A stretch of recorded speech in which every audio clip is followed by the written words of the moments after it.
Salut! Aujourd'hui, pourquoi utiliser les cultures associées? Argument pour, réduction des parasites et maladies, amélioration de la croissance des plantes, utilisation optimale de l'espace. Argument contre, besoin de connaître des bonnes associations, demande de la planification, peut être compliqué à gérer pour les débutants. Alors, argument pour. Réduction des parasites et des maladies, oui, bien sûr, ça c'est important. Chacun va s'aider plus ou moins mutuellement.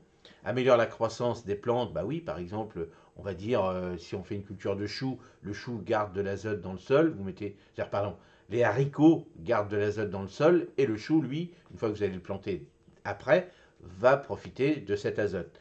Alors, utilisation optimale, bah, comme je vous ai dit tout le temps, par exemple, entre les tomates, tant qu'ils poussent, vous pouvez mettre des petites salades, des radis, pareil, avec par exemple des choses qui sont longues, les choux, les choses comme ça.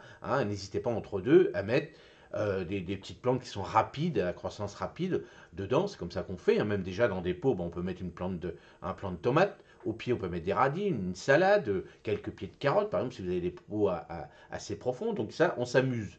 Après, les arguments contre, alors connaître voilà, les associations, qui est bénéfique entre chaque plante. Par exemple, le basilic et les tomates se protègent mutuellement, donc ça c'est important aussi. Alors demander la planification, bah oui, parce que dans votre planning, vous allez dire attention, quand je vais planter ci, je vais faire ça à côté, je vais mettre ci, donc voilà. Après, quand on adore le potager, ça ne dérange pas.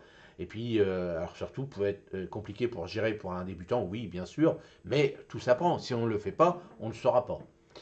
Dites-moi dans les commentaires ce que vous en pensez, ce que vous faites vous, et puis n'hésitez pas à me poser des questions, j'y répondrai avec plaisir.